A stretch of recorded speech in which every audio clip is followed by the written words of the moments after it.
ሰው እንዳይታዘብ ከፈለክ ያንድ ትልቅ ሰው ምክር ልምከርህ። አንድ ሰው እንደሰማህ እያወቅ በተከታታይ ከሁለት ጊዜ በላይ አትጥራው። መልስ ካልሰጠህ ምናልባት የሆነ እየሰራ ያለው ነገር ሊኖር እንደሚችል ወይም በራሱ ምክንያት መልስ ሊሰጥህ እንዳልፈለገ ይግባህ። የተበደርከውን ገንዘብ አበዳሪ ከመጠየቁ በፊት መልስ። ምን ያህል ለቃልህ ታማኝና ኃላፊነት የሚሰማህ ሰው እንደሆንክ ማረጋገጫው እሱ ነው። በአንጻሩ የተበደርከውን ዣንጥላም ቢሆን እስክሪብቶ ሳትጠየቅ መመለስ ቁም ነገረኝነትን ያሳያል። ማንም ሰው ሊጋብዝህ ወደ ሆቴል ቢወስድህ ከሜኑ ውስጥ ውድ ዋጋ የሚያወጣውን ምግብ አትዘዝ። ሰዎች ምን ደግ ቢሆኑ ይሉኝታ የሌለው ሰውን መታዘባቸው እንደማይቀር አትርሳ። ማንንም ሰው ለምን እስካሁን አላገባህም አላገባሽም አይነት የግል ጥያቄዎችን አትጠይቅ። ወይም ለምን ልጅ አልወለድክም አልወለድሽም አትበል። የእነርሱ እንጂ አንተ ጉዳይ አይደለም። እንዲህ አይነት ጥያቄ ሰዎችን ያሳቅቃል። በር ከፍተህ ስትገባ ከኋላህ ወንድም ሆነ ሴት ትልቅም ሆነ ትንሽ ሰው ቢኖር በሩ በላያቸው እንዳይዘጋ ያዝላቸው።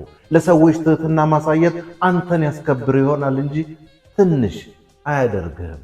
ከጓደኛህ ጋር ታክሲ ተሳፍረህ ስትሄድ እሱ ከከፈለ ሌላ ቀን ደግሞ ራስህ ክፈል። ፈቅዶ ካልሆነ በቀር በይሉኝታ ማንም ሰው ያንተን ወጪ መክፈል ግዴታ የለበትም። ሁሌም እኔ ብቻ ልክ ነኝ አትበል። ለአንተ 6 ቁጥር የሚመስለው ለሌላው ሰው 9 ቁጥር ሊሆን ይችላል። ትክክልነት ካለህበት አንጻር የሚታይ አንጻራዊነት ነው። ካንተ የተለየ አስተያየት ማግኘት ይጠቅምሃል እንጂ አይጎዳህም።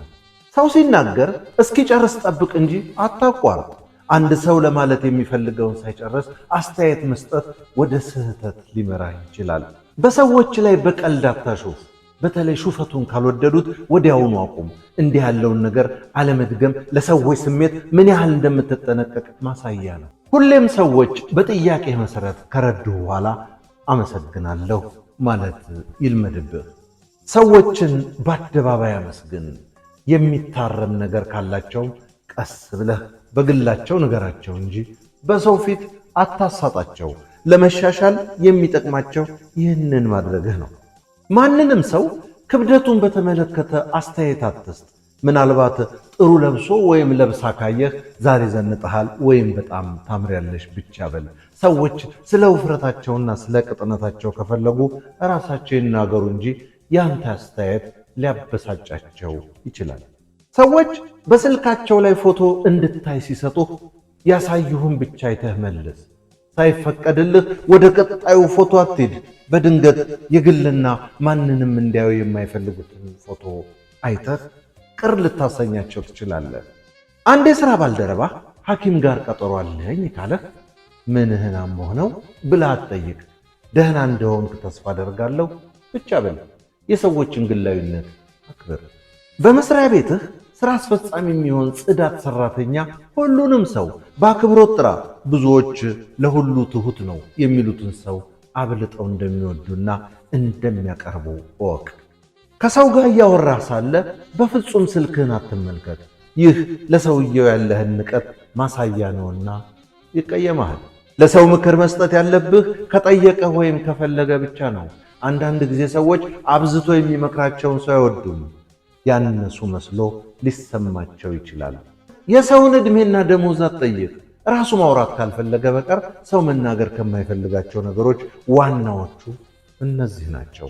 አንተን በቀጥታ የሚመለከት ካልሆነ በቀር በሌላ ሰው ጉዳይ፣ በተለይ በባለትዳርና በፍቅረኞች ጉዳይ ጣልቃ አትግባ። የዝነጣ መነጽር አድርገህ መንገድ ላይ የሄድክ የምታውቀውን ሰው ስታገኝ መነጽርህን አውልቀህ አነጋግረው። ከሰዎች ጋር ስታወራ የአይን ግንኙነት ማድረግ ተገቢ ነው። ይህንን ማድረግህ ለዚያ ሰው ያለህን አክብሮት ያሳያል። ጊዜ ፊቱን ካዞረባቸው ሰዎች ጋር ስትሆን ስለ ሀብትህ አታውራ። በዚህም አትኩራራ። በተለይ ልጅ መውለድ ባልቻሉ ሰዎች መካከል ስለ ልጆችህ አጥብቀህ ከማውራት ተቆጠብ። ማንኛውንም መልካም መልእክት ከተቀበልክ በኋላ ለመልእክቱ አመሰግናለሁ መልአኩ ብርሃኑ እንዳዘጋጀው በለጠ ሸቴ ዘሀገረ ኢትዮጵያ እንዳቀረበው